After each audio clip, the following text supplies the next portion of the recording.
onda nesta sexta-feira especial, Sexta-feira Santa, uma celebração especialmente dos cristãos católicos, onde Jesus é crucificado e depois ressuscita. A ressurreição acontece no sábado. O sábado é o dia da ressurreição. Não, o domingo, perdão. O domingo. O sábado à noite é a vigília. É a vigília. Isso. Madrugada, domingo. Viu que eu lembrei da vigília? Os católicos fazem vigília. Ficam na igreja lá, esperando a ressurreição de Jesus Cristo. Fazendo essa simbologia 2017. Terá 33 anos de vida. Tá? Fazer a subtração dos 33 anos de vida de Jesus Cristo. Então, nós voltamos para esse bloco para tratar também de milagres e perdão na observação desses três líderes religiosos. Nós estamos com o Rabino Maurel Melo, com o bispo diocesano Dom Bernardino Marchiori e o pastor Ismael da Congregacional Vale da Bênção, aqui em Caruaru. Óticas Arcoverde, cuidado com a ilusão de ótica, confie em quem você conhece. Óticas Arcoverde, confiança para você ver melhor. Vamos começar com o Dondino. Os milagres continuam, Dondino. Não se encerraram com Jesus na terra. Porque Jesus pode. Não sou ele que faz milagre. O homem nenhum, santo nenhum que faz milagre. Olha. Agora, o grande milagre... Mas quando eu digo Nossa Senhora do Livramento vai operar, vai agir, claro, é a minha advogada. Eu sei, eu já fui muitas vezes para a festa do Livramento lá em Trapiá. Mas é porque ela vai operar, porque ela é mãe. Então, a mãe tem mais acesso ao seu filho do que eu, do que você. Nós somos pecadores, né? Então, a mãe tem mais acesso, então provoca como lá nas bodas de Caná, quando... Foi o primeiro milagre de Jesus, né? Foi o primeiro segundo a Bíblia. Segundo a Bíblia. E foi a provocação de Maria. E Jesus, que aparentemente não queria ainda fazer, que não tinha chegado a hora dele. Porque o grande milagre é a hora de Jesus. Qual é a hora de Jesus? Sua paixão, morte e ressurreição. Este é o grande milagre. Os outros são as consequências, né, deste grande milagre. Que Jesus vence a morte. Né? Eu acompanhei toda a explicação e gostei da explicação do Rabino sobre toda a história, né? Mas eu continuo reafirmando a minha confiança, a minha fé, a minha certeza, né, de que Jesus ressuscitou. Por isso que Ele é o único Salvador do mundo. Por isso que Jesus continua na história da humanidade. Né? Por isso que nem perseguições, nem calúnias, nem pecados, né? Porque tivemos muitos pecados na nossa igreja. Não podemos dizer que somos todos santos. Queremos ser santos, mas estamos todos a caminho. Então, o grande milagre é a paixão, morte e ressurreição. A hora de Jesus. Jesus veio para isso. Né? Então, nós continuamos a viver esta fé nele. Se depois ele, no seu amor, quer atender necessidades de pessoas e tem curas, isso é importante, mas não é fundamental. Não é a essência. Não é a essência. Veja, nós temos na igreja católica muitos santuários. O povo vai para os santuários, mas aí todo mundo diz que tem milagre, etc. Pode ter. Mas a igreja não é que vai se desestabilizando, quer dizer, mudar a sua organização da igreja, a sua fé, por causa destes milagres. É sempre o único milagre da paixão, morte e ressurreição que determina a ação da igreja. Então, a partir desse momento, é que a igreja celebra sempre. Domingo é o dia do Senhor para nós. Então, domingo é sempre dia de Páscoa. Nestes dias de Páscoa, nós celebramos também a história, mas todo domingo para nós é dia de Páscoa. Toda a celebração da ceia do Senhor é a Páscoa de Jesus. Este é o grande milagre.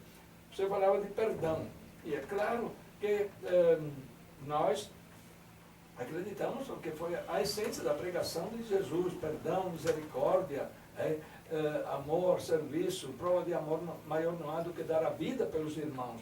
Então, este é o assunto principal também de toda a nossa pregação. E nós na Igreja Católica temos também o sacramento do perdão, ou confissão, reconciliação, porque Jesus, no dia da sua ressurreição, aparecendo aos apóstolos, disse claramente: a paz esteja convosco, recebei o Espírito Santo. A quem perdoardes os pecados serão perdoados, a quem não perdoardes não serão perdoados. É claro que agora eu não vou entrar no significado todo do sacramento da penitência, do perdão, da confissão, mas é uma ordem que Jesus deu. Jesus delegou, então. Jesus delegou para os seus pastores. Porque não sou eu que perdoo pecados. Não é o padre que perdoa. O padre é um instrumento, é um ministro.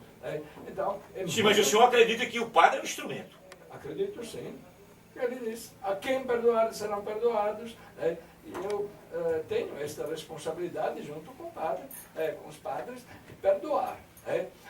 Agora,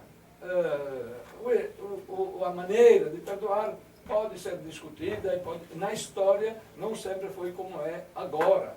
Mas isso a essência, porém, é de distribuir o perdão de Deus em nome de Jesus ressuscitado. É Ele que perdoa, porque Ele que venceu a morte e o pecado. Então, é isso. Pronto, agora deixa eu ir para o milagre na igreja reformada. Bom, milagre, nós acreditamos que Deus pode fazer a qualquer tempo. O sobrenatural está nas mãos dele. Eu devo, sempre em momentos de aflição, clamar a Deus para que Deus ele possa ter misericórdia de mim, me ajuda. Mas às vezes Deus diz sim, mas ele também pode dizer não. Eu não posso determinar o que Deus tem que fazer, mas eu posso pedir, eu posso clamar e humildemente esperar aquilo que Ele vai fazer. Sempre o que Deus faz é bom, sempre o que Deus faz é justo. Ele não erra em nenhum dos seus caminhos. Tudo Ele faz perfeito. E eu preciso acreditar nisso. A minha fé tem que estar voltada para isso, e não no milagre em si. Por isso, mais importante do que o milagre é o próprio Evangelho. Porque isso é isso que me faz enfrentar a dificuldade. Tem gente que acredita que precisa ter mais fé para ter mais conforto. Eu vou ter mais fé porque aí o que eu pedir a Deus, Deus vai fazer. Não. Deus nos dará fé para que nós tenhamos condição de enfrentar a dificuldade. Enfrentar o martírio, enfrentar a perseguição, enfrentar a falta, muitas vezes. A palavra de Deus diz assim: o Senhor é meu pastor e nada me faltará. Tem gente que interpreta esse texto de maneira maligna, não é? Bom, se Deus é meu pastor, nada me faltará, por que está faltando isso? Por que está faltando aquilo, outro? Ele é suficiente. Quando o Senhor, Ele é o meu pastor, Ele me é suficiente para que eu tenha condição de enfrentar, de cabeça erguida, todas as adversidades e dificuldades. Ele pode me livrar? Pode. Ele livrou o Sadraque, o Mesaque e o Abednego da fornalha, Daniel da cova dos leões, mas também podia não ter livrado. E eles até disseram: se Deus quiser nos livrar, Ele nos livrará. Mas se Ele não quiser, saiba que nós não nos curvaremos diante de ti. Nem O pastor, fé tem tamanho. Homem de pouca fé. Não é? Fé tem tamanho. O Senhor disse: Jesus nos dá fé. Não é? Deus nos dá fé. É um dom. Quando nós não tem condição de medir fé, não existe um instrumento para medir fé. E por que Deus disse homem de pouca fé? Porque esse homem... Jesus disse a Pedro, porque ele estava olhando ao redor, olhando para a tempestade. Ande nas águas. Agora, me diga, o tamanho, se a fé de Pedro era pouca, imagine a fé daqueles que ficaram no barco. Porque Pedro ainda andou. Ele ainda foi em direção. Pulou do barco e ainda foi em direção. Enquanto olhava para os olhos do Salvador, enquanto olhava para Cristo, ele deu os passos. Mas quando ele começou a perceber a força do vento, da tempestade que estava ao redor, ele naufragou. E gritou por socorro.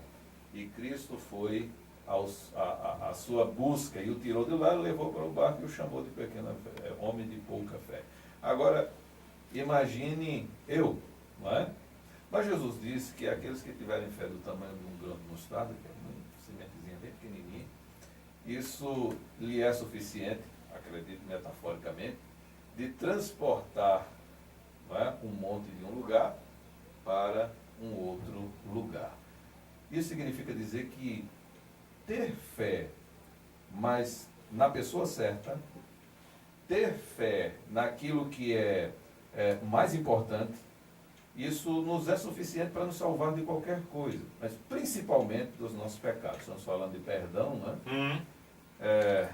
Acredito, e nós somos assim, acreditamos da mesma forma, todo domingo é uma Páscoa, não no sentido da Páscoa em si, mas o significado dela, que é de resgate, que é de salvação. Seu nome será Jesus, porque ele salvará o seu povo dos pecados deles. Então, o que é pecado? Salvar de quê? Não é? É que consideramos que é mais importante. Nós, os pilares da reforma, somente as Escrituras, somente Cristo, somente a fé, somente a graça e somente a Deus toda a glória. Se é somente as Escrituras, então ela é que deve nos guiar. Não somos contra a tradição, de forma nenhuma, não somos contra a tradição. Precisamos olhar para a tradição. E, inclusive, Paulo diz que nós deveríamos observar as tradições. Mas as tradições, elas não podem sufocar aquilo que é mais importante, que é o centro das Escrituras. Jesus Cristo, aquele que encarnou, Deus que encarnou, se tornou o homem, o Verbo que se fez carne, que habitou entre nós, para que pudesse ser o nosso substituto. A salvação, acredito que ela tem, e que diz respeito ao perdão, e o perdão é algo que, se nós acreditamos que é somente Cristo, só Cristo pode nos dar. Se eu acredito que Cristo pode me dar o perdão, é somente Ele que é também um mediador, que é somente nele que eu posso dedicar a minha fé, então Ele me salvou da culpa, do pecado, Ele me salvou do poder desse pecado, e Ele um dia me libertará, da presença do pecado em mim. Que apesar de ser salvo, não significa dizer que eu estou livre do pecado no sentido da presença dele aqui. Mas do poder dele, do senhorio dele, sim. Então, Cristo, quando veio ao mundo, e a trindade, a triunidade de Deus definiu nossa salvação na eternidade, quando ele vem na plenitude dos tempos para cumprir toda a lei. Então, quando ele vai à cruz, e aí é onde estamos nessa semana, né? Da questão da lembrança, da memória daquilo que aconteceu, e o povo que está nos ouvindo está dizendo respeito a isso. Quando ele se torna homem e ele vai à cruz, ele está ali assumindo o nosso lugar. Nos salvar de quê? Eu sei que isso é uma coisa até muito forte, mas na nossa interpretação, se o homem é pecador, se ele tem culpa, não há ninguém que nasça sobre esse mundo que não tenha culpa, que não deva a Deus. Não há ninguém que possa dizer, olha, eu nunca errei diante de Deus. E mesmo que você tenha conhecimento desse ser santíssimo e eterno, ou não tendo, ele continua sendo o mesmo. Então, mesmo você não conhecendo a Deus, e você nem acreditando nele, você é culpado. A culpa. E essa culpa, seja ela consciente, tomando as Sagradas Escrituras como referência ou não, nós temos, intuitivamente, e na nossa própria natureza, essa culpa. Cristo vem para assumir essa culpa. Quando ele vai à cruz, o sacrifício dele como Deus encarnado, porque somente Deus é que poderia ele mesmo assumir e suportar a sua própria santa e justa ira contra o pecado. Ele se faz maldito por nós. Ele se faz maldição por nós. Ele se faz o sacrifício por nós. Ali na cruz junta-se o amor e a justiça de Deus. Cristo é a própria encarnação de Deus, porque o próprio Deus, ele executa a sua santa e justa ira sobre o seu próprio filho. E ele, por ser filho de Deus, só ele teria condição de suportar o cálice, que ele mesmo disse: Pai, se possível, afasta de mim este cálice. Que cálice era esse, né? O cálice da santa e justa ira de Deus contra o pecado. Ele assumiu isso. Então ele me liberta da culpa. Eu não tenho mais condição de ser considerado culpado, porque ele assumiu a minha culpa. Não da presença do pecado, mas do poder também dele. Porque eu, se creio, e Deus me deu a graça de poder crer no Evangelho, eu estou livre desse poder, desse senhorio do pecado sobre mim. Então, quando eu sou liberto, e tem todo o significado da saída do Egito, né, da Páscoa, desse senhorio, dessa força, desses chicotes, mais do que egípcio, não é? Espiritual, que me bloqueava, que amarrava minha mente, meu coração, meu ser para a condição de pecador, ele me liberta. E a minha mente livre, ela tem condição de adorar a Deus e de preferir a Deus e de estar com Deus do que subordinado e escravizado ao pecado. Compreendido. Deixa eu ir para o milagre no judaísmo. Continuamos com milagres? Muito bom. Antes eu queria contar um midrash. Midrash é o conceito judaico de parábola. E esse em particular, eu acho que ajuda muito a refletir.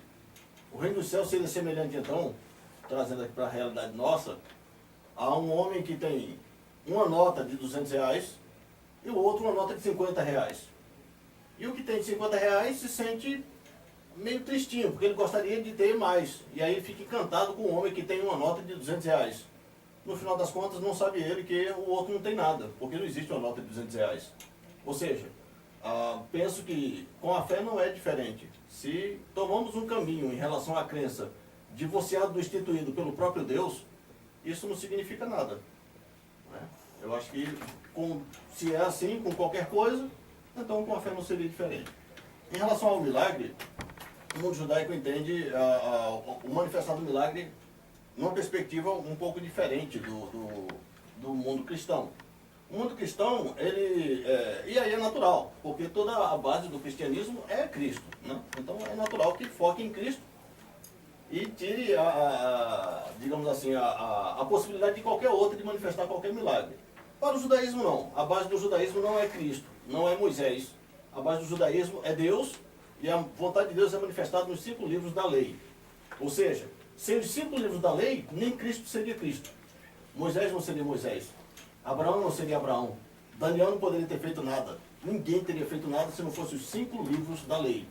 O próprio Rabi Yeshua disse isso. Cabe que de mim se cumpra o que está escrito na lei primeiro, nos salmos depois e nos profetas.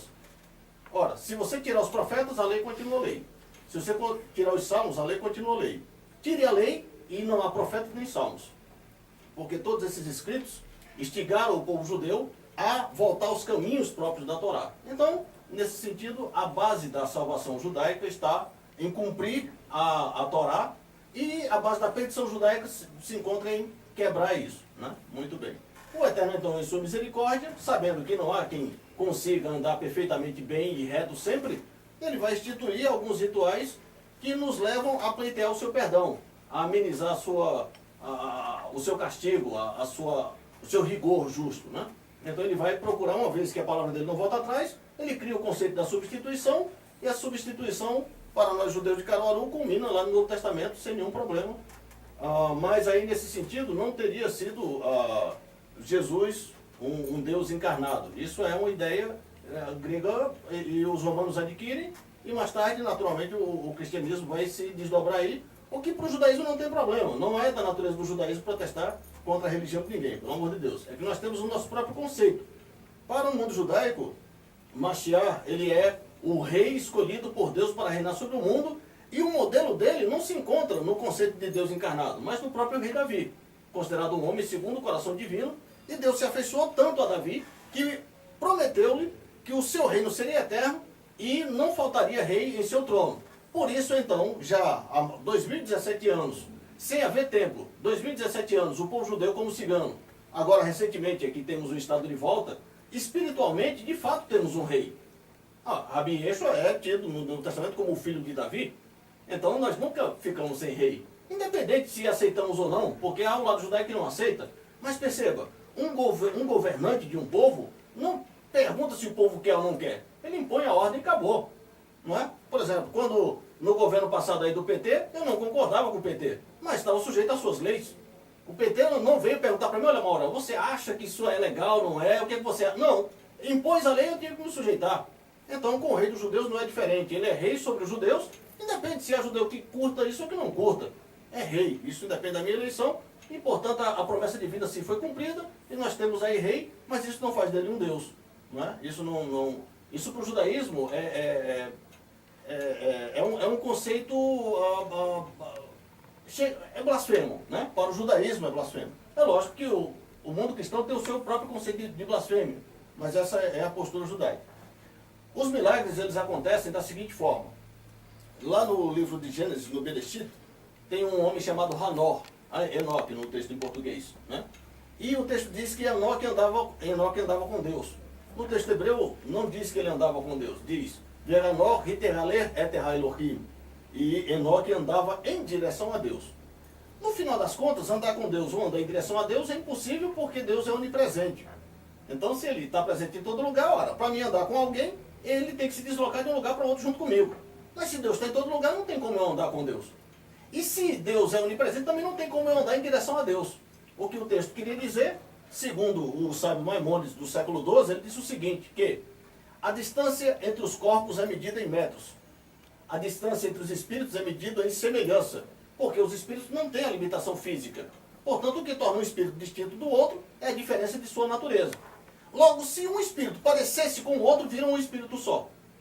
E assim, o que disse Maimônides, que é como é possível eu andar em direção a Deus, é buscar imitar o comportamento divino para assim espiritualmente me parecer com Deus, e consequentemente o que combina com isso é misturar-se eu e Deus como um. Foi o que aconteceu com Enoque, diz, e Deus o tomou para si. Então Enoque é um indivíduo que nasceu, mas até hoje não morreu. Desde que nasceu vive, não é? E Enoque não vai ser um caso isolado. O profeta Elias passa pelo mesmo processo. Rabi Yeshua passa por isso depois da ressurreição, e ele promete que nos últimos dias muita gente passará pela mesma coisa. Entre o homem comum e entre esse estágio último de misturar-se com Deus, como o próprio Rabi Yeshua deixa claro em João 17, Pai, eu oro para que todos eles sejam um, em nós, como eu e tu somos um. Isso não quer dizer que ele seria um Deus encarnado, senão todos os discípulos dele nessa oração seriam deuses também. E isso é um conceito inadmissível. Mas entre o homem comum e esse homem que se mistura espiritualmente com Deus, há toda uma hierarquia a ser galgada. E no decorrer dessa hierarquia, a minha semelhança com Deus começa a se manifestar com o meu poder de manipular as leis da natureza. Como Rabi Yeshua pôde andar sobre as águas. Como ele censurou uma figueira e a figueira murchou. Como ele pôde curar um aleijado, um cego, um endemoniado. Então, tendo isso em vista, entendendo isso como uma fórmula, uma ascensão que a própria Torá institui, isso se torna algo que qualquer um pode fazer. O próprio Rabi Yeshua disse isso. Ele disse, eu vou ao Pai e vocês ficarão. E vocês farão obras até maiores do que a minha. Porque é possível. Em relação a que somente Deus perdoa pecados, essa foi uma controvérsia no Novo Testamento.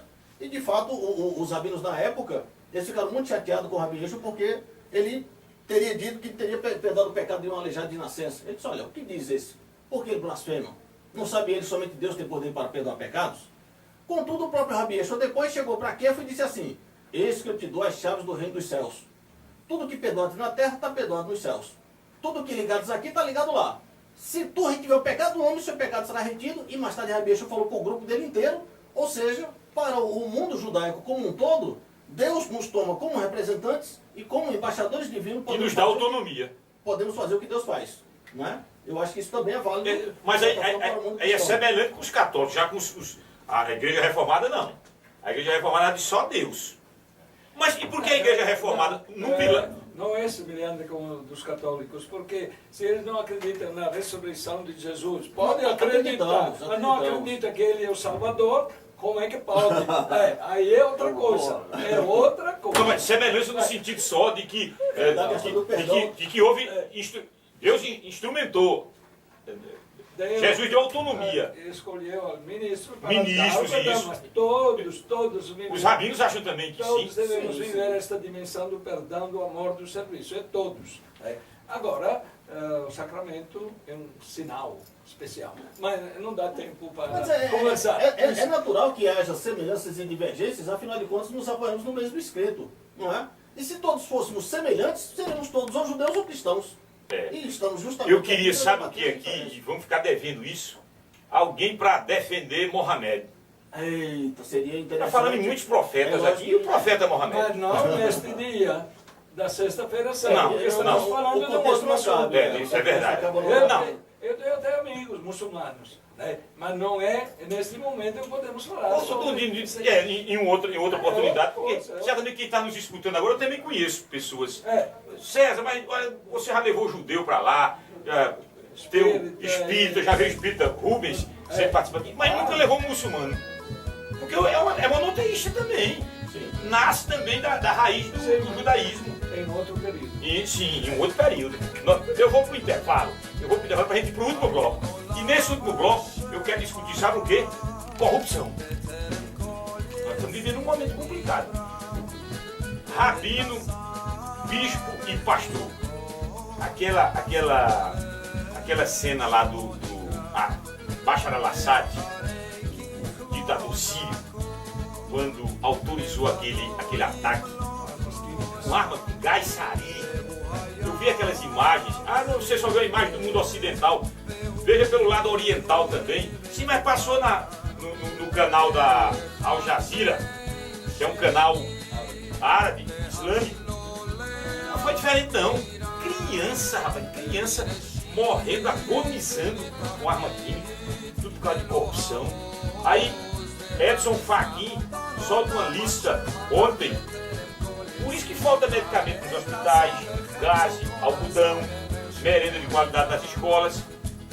E ter a mão do dinheiro, rapaz, público, essa lista aí, esse governo Michel Temer aí, com 9 ministros, não é brincadeira, não é 1 nem 2 não, 9 ministros envolvidos em corrupção.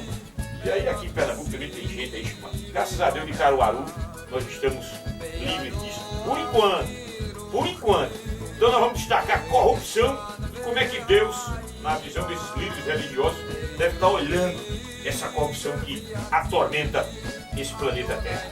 Pelo menos que a gente saiba com ser vivo só o planeta Terra. Nessa galáxia, de certeza. A ciência já comprovou que na nossa galáxia Via Láctea só tem ser vivo aqui na Terra. Pode ser que em outra galáxia tenha algum planeta aí bem evoluído, não sei não. Isso é um mistério. O intervalo é rapidinho, a gente volta para discutir esse contexto atual. Corrupção.